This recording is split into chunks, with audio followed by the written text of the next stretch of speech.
Dr. DiPersio, welcome to the HemOnc Pulse, this new podcast we're launching with blood cancers today. Beautiful, ASH, Yeah. amazing, crowded meeting with everybody. I think I have a sense of normalcy finally, that everybody is back to a crowded ASH. So, tell me just a little bit about what you've seen happening in the world of AML. I know you can't cover everything, but maybe top three observations.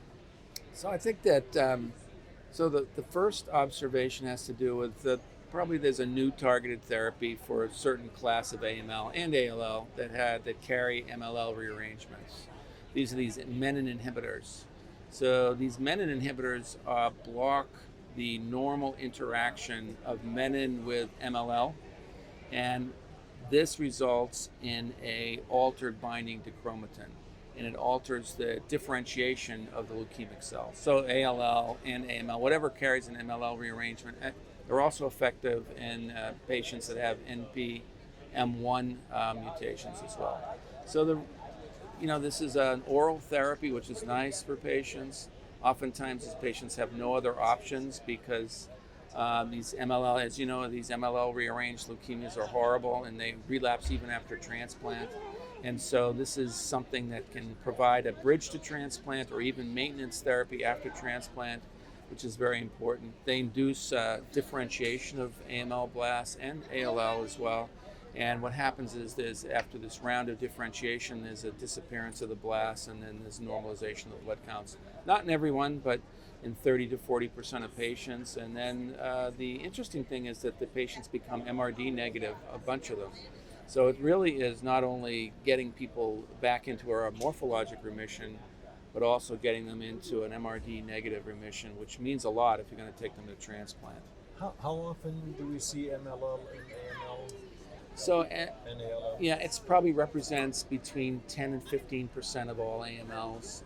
And in ALL, it's much more common in infantile ALL for kids with 411 translocations, but probably, again, 10 to 20% of ALLs carry an MLL rearrangement. It's universally a poor prognosis for acute leukemia. But the NPM1, you said something on the NPM. Yeah, That's a good prognosis. Yeah, that's a good prognosis, but good prognosis with adults with AML doesn't mean that. Right. Yeah, that's still better, I guess. Still as bad.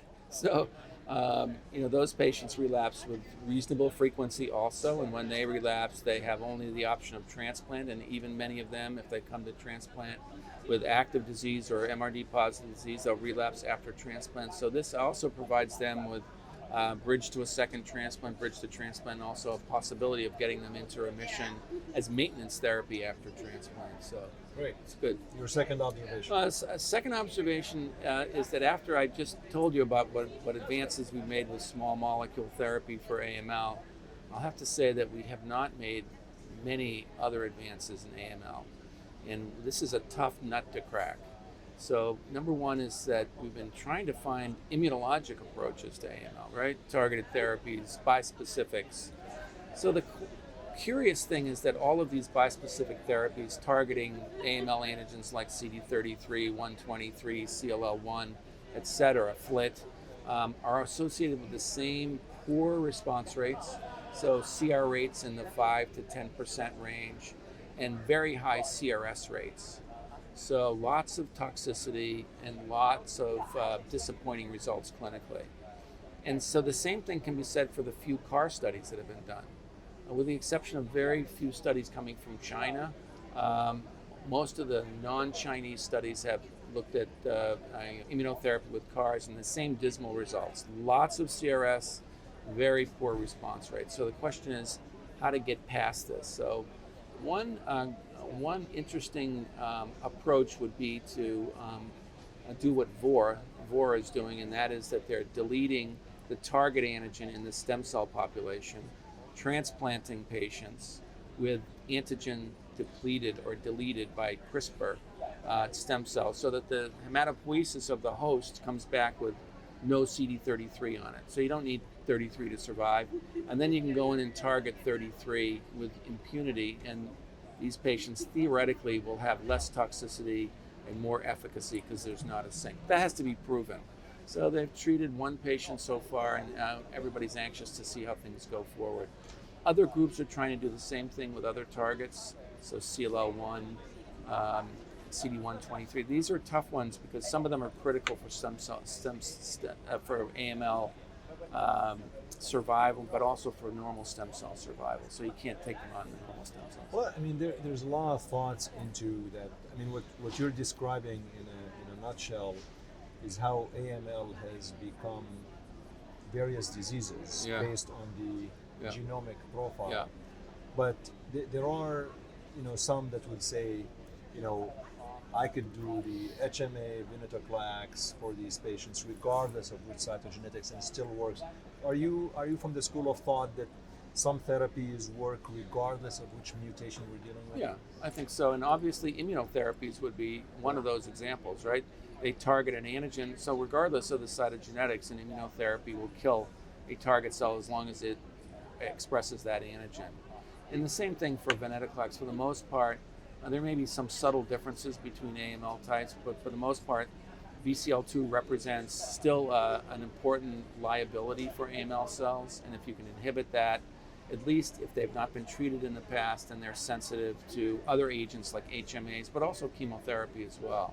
So in the future, I think that we'll see, BCL2 inhibitors being added along with MCL1 inhibitors, plus chemotherapy, plus HMAs.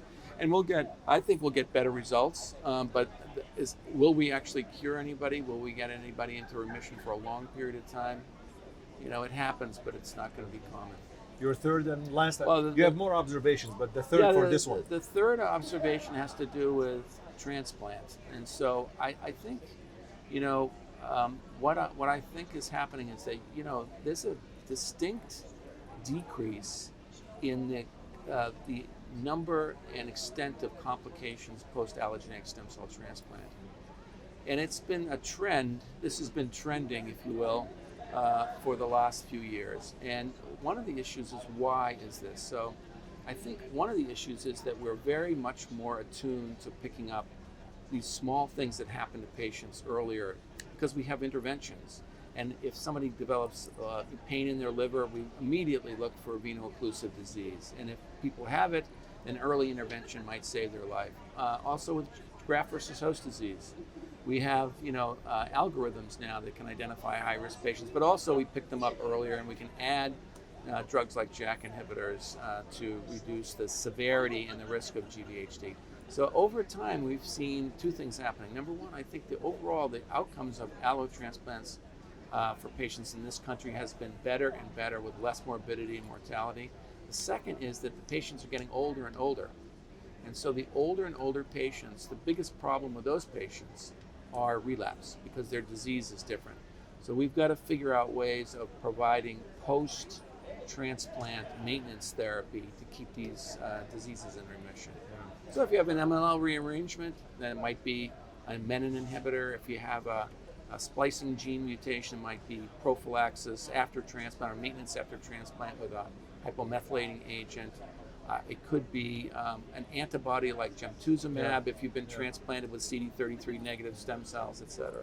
As a non-transplanter, I think one of the fascinating advances I've witnessed is how the lack of a full matched donor has not become a barrier anymore. Like suddenly you're able to do matched unrelated, haplos, and I think honestly this is really what made a difference, because I recall back in my residency and fellowship years, I mean, the biggest limitation not having a donor.